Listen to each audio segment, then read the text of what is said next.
Hai guys, selamat datang kembali di channel Oyen GG. Di video kali ini, kita akan melanjutkan cerita Donghua Battle Truck Draven. Ayo langsung aja ke alurnya. Tapi itu hanya nafas. Untuk Valkyrie sayap hitam, waktu reaksinya tidak perlu nafas. Bahkan sebelum matanya jernih, tubuhnya sudah bereaksi secara alami.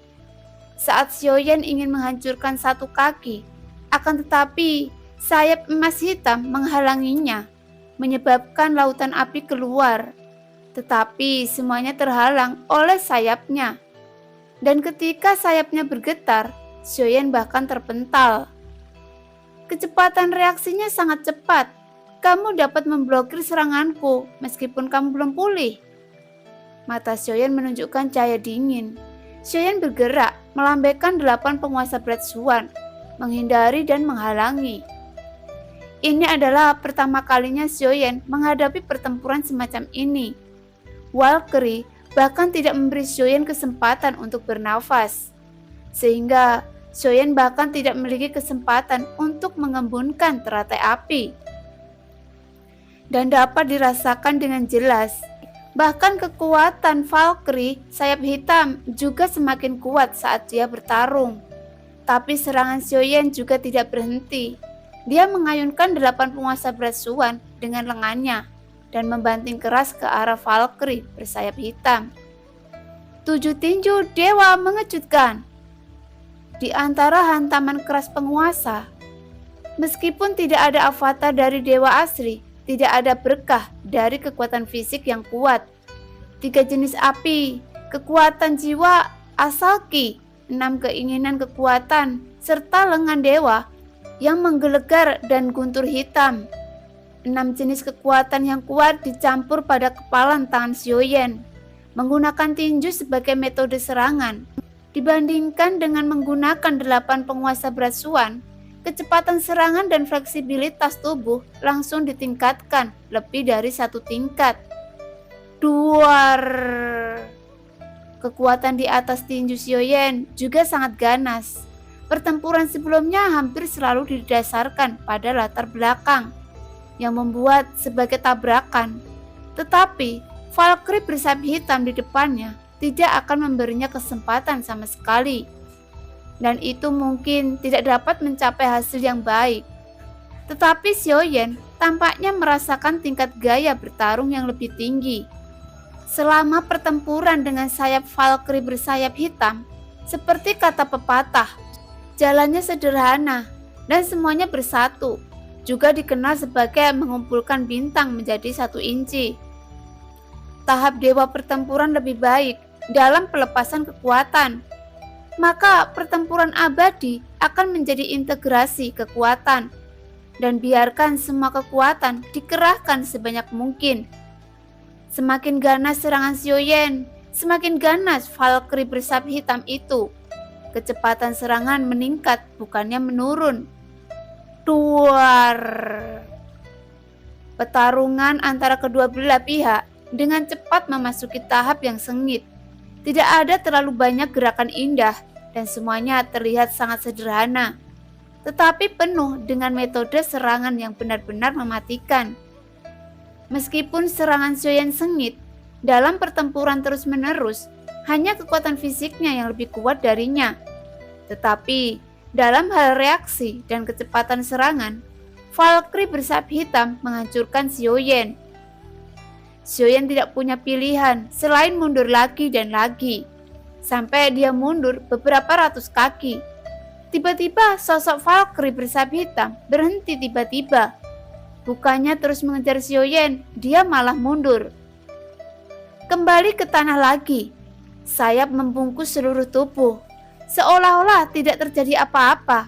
Xiaoyan sedikit terkejut dan segera melihat sekeliling dengan waspada. Umumnya, dalam situasi seperti itu, pasti ada keberadaan yang bahkan ditakuti oleh Valkyrie bersayap hitam. Melihat sekeliling, tatapan aneh segera muncul di mata Xiaoyan, karena tidak ada yang aneh di sekitarnya, dan arah ini kebetulan adalah arah asalnya. Dan dia tidak menemukan keberadaan lain di sepanjang jalan. Mungkinkah jaraknya? Setelah berpikir sejenak, Xiaoyan mendapatkan jawabannya. Meskipun Valkyrie bersayap hitam sangat kuat, selama dia mundur dari jarak tertentu, yang terakhir tidak akan terus menyerangnya. Jika itu yang terjadi, maka aku bisa. Sudut mulut Xiaoyan tiba-tiba terangkat sedikit. Dia jelas tidak bisa mengalahkannya. Jika ada beberapa batasan, mungkin tidak mungkin menemukan cara lain untuk mengalahkannya. Tentu saja, tujuan Xiaoyan bukanlah untuk membunuhnya, tetapi sebenarnya dia menginginkan nektar para dewa di atas alisnya. Jika dia tidak akan terus mengejarnya selama dia keluar dari jangkauan serangannya, maka selama aku masih bisa menyerangnya pada jarak ini, aku bisa membunuhnya hidup-hidup. Xiaoyan mengangkat alisnya, dan ini ide yang bagus. Namun, sementara Xiaoyan memikirkannya, ide ini masih dihilangkan olehnya, karena Xiaoyan tidak pernah bertindak seperti ini. Jika dia hanya ingin mengalahkan Valkyrie bersayap hitam ini, dia bisa langsung bertanya kepada senior dari Labu Bermata 9 untuk mengambil tindakan. Tentu saja, karena sekarang dia belum bisa mengundang lagi. Xiaoyan tidak yakin apakah dia bisa mengundang senior Labu Bermata 9 untuk membantu. Kekuatan tempurnya luar biasa, dan dia menyerang akan ditimbang menurut kekuatan saya. Itu tidak akan menghancurkan saya dan langsung membunuh saya. Dan itu juga akan berarti mungkin dia lebih tertarik untuk mengejar generasi muda, kata Xiaoyan menunjukkan pandangan pemikiran. Keberadaan kuno semacam ini belum lagi kurangnya sumber energi dan nafas kehidupan. Bila ada sampai sekarang, jadi bagaimana mungkin itu hanya tahap dewa pertempuran? Setidaknya dia juga seorang abadi, tapi saya tidak tahu apakah dia sekarang hidup atau mati. Menurut sosok puncak gunung, sudah lama tidak ada hidup dan mati di sini, dan beberapa hanya binasa. Keberadaannya juga akan musnah seiring berjalannya waktu, tapi dia masih ada di sini, dan pasti ada makna yang dalam. Saya tidak bisa mengerti dengan jelas, tapi mungkin dalam pertempuran, saya harus bisa menindaklanjutinya. Xiaoyan berkata, latar belakang Genesiski jelas merupakan semacam peningkatan, tetapi pertempuran juga sangat penting. Latar belakang memberikan fondasi, tetapi harus selalu melayani pertempuran. Bahkan jika Anda memiliki latar belakang Genesiski yang kuat, tetapi tidak cukup kuat untuk bertarung, saya masih harus bertarung. Saat ini adalah waktu yang terbaik bagi Xiaoyan untuk meningkatkan kekuatan tempurnya. Valkyrie bersayap hitam di depannya memiliki kekuatan yang tidak diketahui, tetapi kekuatan tempurnya lebih unggul. Tidak ada sumber ki fluktuasi, tetapi kekuatan serangannya tidak diragukan lagi, sangat kuat. Dan tembakannya sangat terampil, setiap gerakan adalah gerakan pembunuh. Xiaoyan tidak memilih untuk melanjutkan tantangan, tetapi duduk bersila di udara. Selama pertempuran singkat barusan, Xiaoyan masih menderita beberapa luka. Untungnya, lukanya itu tidak serius, dan itu bisa pulih setelah istirahat sejenak.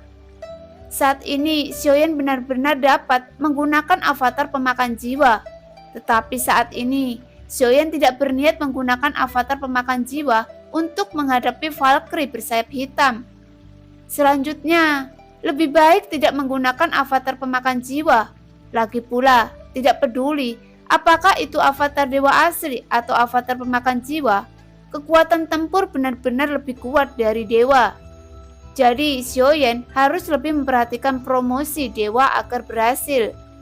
Labu Dewa 9 Mata juga mengatakan bahwa itu tidak akan membantu Xiaoyan dengan mudah, dan itu sudah menjelaskan beberapa masalah. Xiaoyan terlalu tergantung sekarang, dan itu tidak akan bermanfaat bagi Xiaoyan jika seperti ini untuk waktu yang lama. Membiasakan diri dengan orang lain yang memegang payung akan membuat langkah Anda semakin lambat, dan pada akhirnya Anda akan basah kuyup. Jika tidak diperlukan untuk situasi pertempuran, Bagaimana mungkin Xiaoyan mengandalkan avatar untuk mendapatkan kekuatan di waktu berikutnya? Xiaoyan memulai pertempuran yang sulit dengan Valkyrie bersayap hitam. Setelah kalah lagi dan lagi, Xiaoyan harus mundur untuk beristirahat dan bertarung lagi. Hal yang sama berlaku untuk bertarung. Bahkan dewa pun tidak sempurna. Seperti yang dikatakan sosok gunung, ada lingkaran di dunia, tetapi tidak ada lingkaran yang benar-benar sempurna. Hanya saja yang kuat sebenarnya akan berusaha menyembunyikan kekurangannya sebanyak mungkin dan berusaha menghindari kelemahannya untuk diketahui oleh musuh. Jika ini adalah pertarungan hidup dan mati, Xiaoyan mengerti bahwa meskipun dia memiliki 10 nyawa, dia tidak akan menjadi lawannya, yang menunjukkan betapa sengitnya kekuatan tempurnya. Tepatnya untuk keberadaan yang selamat dari hilangnya 33 alam secara bertahap. Tidak ada keraguan tentang kekuatan mereka sendiri. Bahkan, apakah mereka ingin membunuh Xiaoyan atau tidak, sepenuhnya adalah masalah pikiran mereka sendiri. Xiaoyan sangat jelas tentang hal ini. Jadi, dalam pertempuran berturut-turut, Xiaoyan bahkan lebih mengerti, meskipun sosok penyerang yang ganas di depannya tidak mengatakannya dengan jelas. Dalam pertempuran, beberapa serangan mengandung arti yang sebenarnya. Itu tergantung pada apakah Xiaoyan dapat memahami arti sebenarnya dari itu. Xiaoyan secara bertahap memahami bahwa jika dia ingin mengalahkannya, dia harus mengambil kesempatan. Meskipun serangan Valkyrie tampaknya banyak berubah, sebenarnya ada hukum. Di sebelah timur 33 alam, berdiri seorang laki-laki tua. Seorang laki-laki tua kurus memandang ke arah utara sambil berpikir. Tuer, menurutmu dia bisa mengalahkan Valkyrie bersayap hitam? Tanya lelaki tua itu, tetapi tidak ada seorang pun di sampingnya. Benar atau salah? Tepat ketika lelaki tua itu menanyakan kalimat ini, sebuah suara samar datang, tetapi arah suaranya agak aneh. Dan hanya ketika Anda mengikuti suara itu, Anda bisa melihat di tanah ada kepala. Sosoknya sepertinya terkubur di dalam tanah, hanya kepala yang terlihat, dan dia berkata dengan tenang, "Kamu harus menghormati gurumu, dan kamu tidak bisa berbohong kepada gurumu," kata lelaki tua itu dengan sedikit marah. Dia adalah reinkarnasi dari Yang Mulia, dan dia pasti akan bisa mengalahkannya. Sosok kepala berbicara perlahan, dan lelaki tua itu sedikit tidak senang ketika mendengar kata-kata itu. Valkyrie bersayap hitam dulunya adalah penjaga 33 alam. Bahkan jika dia tidak memiliki kehidupan sekarang, dia tidak terkalahkan oleh orang biasa dengan reaksi dan kekuatan tempurnya sendiri. "Ya, apa yang kamu katakan itu benar." Suara sosok kepala keluar lagi, dan lelaki tua yang marah itu langsung marah. Menjadi seorang guru tidak terlalu peduli dengan hasil. Hanya saja, kamu jangan meninggalkan belenggu di hatimu. Jika kamu dikalahkan olehnya sekali, sebagai seorang guru, kamu telah berjanji bahwa kamu setidaknya akan menjadi 3 teratas di sensi. Sangat sulit bagimu untuk menjadi guru seperti ini. Mata lelaki tua itu menunjukkan penyesalan. Adapun orang yang terkubur di dalam tanah dengan hanya kepalanya yang terbuka, jika Xiaoyan melihat wajahnya, dia sebenarnya hampir tidak mengenalinya. Lagi pula, penampilannya saat ini dengan kepala dan wajah beruban memang agak sulit untuk mengenalinya. Dan sosok yang terkubur di dalam tanah tidak lain adalah Luo Tian yang dibunuh oleh Xiaoyan di tanah hukuman dewa. Sekarang tampaknya Luo Tian tidak jatuh, tetapi diselamatkan oleh lelaki tua di sampingnya yang memanggilnya seorang guru dan menguburnya di dalam tanah.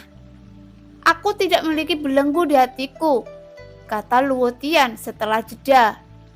"Tidak. Nah, bagaimana kalau membawaku untuk membunuhnya sebagai seorang guru?" Orang tua itu segera berkata, tetapi mata Luo Tian tetap acuh tak acuh ketika mendengar ini. Jika dia mati, Aku tidak perlu hidup lagi. Luo Tian berkata dengan hati yang malu. Lelaki tua itu menatap Luo Tian dan melambaikan tangannya. Itu saja, aku tahu maksudmu. Untuk melepaskan bel, kamu harus mengikat bel. Setelah kamu menguburnya selama puluhan ribu tahun, kamu akan menyadari Taoisme tertinggi. Saat itu, selama kamu memiliki pikiran, dia tidak lebih dari seekor semut, kata lelaki tua itu. Penampilan itu terasa seperti Luo Tian akan marah sampai mati, dan dia tidak senang sama sekali ketika dia akhirnya menerima murid. Tidak, dia bukan orang yang mengikat bel di hatiku. Luo Tian menggelengkan kepalanya dan berkata, saya telah berada di bawah bayang-bayangannya sepanjang hidup saya. Saya bahkan pernah berpikir bahwa saya benar-benar dapat menggantikannya sebagai makhluk tertinggi. Baru setelah saya bertemu dengannya di tanah hukuman dewa, saya menyadari kesenjangan antara saya dan dia. Luo Tian berkata perlahan, dia hanyalah reinkarnasi yang kuat. Jika kamu benar-benar ingin berbicara tentang bakat, jika saya dapat menyukaimu sebagai seorang guru, maka saya juga memiliki bakat yang tidak lebih lemah darinya. Setelah kamu memahami keadaan ekstrim Taoisme, kamu akan diajari sebagai murid. Pergi ke dunia lain untuk meraihnya. Selama kamu memiliki energi dunia yang cukup, tidak mungkin kamu mengungguli dia. Pria tua kurus itu berkata dengan sangat serius. Tuan, Anda telah menggambar kue besar ini dari udara tipis selama ribuan tahun. Kapan saya dapat memahami hati dewa ekstrim Anda? Dan tujuan saya bukanlah untuk mengungguli dia. Luo Tian tersenyum kecut. Hanya tinggal di tanah seperti ini, dia hampir lupa bahwa selain kepalanya, dia juga memiliki tubuh. Dia membunuhmu, jadi kamu sama sekali tidak membencinya. Pria tua itu sangat tidak bisa dipercaya. Dia memandang Luo Tian dengan tidak percaya. Meskipun saya tidak menjadi raja, saya tahu beberapa hal. Saya benar-benar membenci Jin Wuye dan istana surgawi. Meskipun saya, Luo Tian, bukan orang yang benar, saya tidak akan pernah memberontak melawan dunia tempat saya dilahirkan dan dibesarkan. Mereka adalah pengkhianat sensi. Bahkan jika saya ingin menghancurkan, saya harus menghancurkan mereka. Luo Tian berkata, dengan kebencian yang luar biasa di matanya, bagaimana mungkin Xiaoyan disalahkan atas nasibnya saat ini? Semuanya adalah rencana dari pertarungan Dewa Aliansi, rencana Jin Wuye, bahkan rencana istana surgawi. Sebagai seorang guru, kamu benar-benar tidak salah paham dengan orang itu. Hanya karena darah pemberontakmu, kamu tidak akan pernah mengingkari janjimu sebagai seorang guru. Tapi setelah mengatakan itu, bahkan menilai dari pertempurannya saat ini, tampaknya dia belum membangkitkan ingatan akan kehidupan sebelumnya. Dan tindakannya tampak terlalu kekanak-kanakan. Jika dia ingin mengalahkan Valkyrie bersayap hitam, itu memang mungkin, tapi setidaknya itu akan memakan waktu ratusan tahun. Bertarunglah ribuan kali dengan Valkyrie bersayap hitam ini. Mungkin kau bisa menemukan cara untuk mengalahkannya. Yang jelas, mustahil dalam waktu singkat. Orang tua itu menggelengkan kepalanya dan berkata, sepertinya dia tidak terlalu optimis tentang Xiaoyan. Bukannya dia tidak memandang rendah Xiaoyan, dia juga membuat penilaian dari kinerja Xiaoyan. Tidak ada kritik, ini adalah kenyataan. 10 tahun sudah cukup untuk melanjutkan. Begitu lelaki tua itu selesai berbicara, suara Luo Tian segera keluar. Tidak mungkin, sama sekali tidak mungkin. Orang tua itu memarahi dengan keras. Tunggu dan lihat, dia adalah penguasa sensi saya. Mata Luo Tian masih tegas. Tidak diragukan lagi. Selama pertempuran panjang, Xiaoyan secara bertahap menjadi lebih nyaman dengannya. Sampai setelah ribuan putaran, Xiaoyan telah bertarung melawannya ratusan kali, yang memakan waktu 2 tahun. Namun faktanya, Xiaoyan telah bertarung dengannya jauh lebih banyak. Selain bertarung dengannya, Xiaoyan sebenarnya telah memasuki pagoda kekosongan roh sambil duduk bersila dan pergi ke tingkat kelima dari pagoda roh dari level gerbang pertempuran.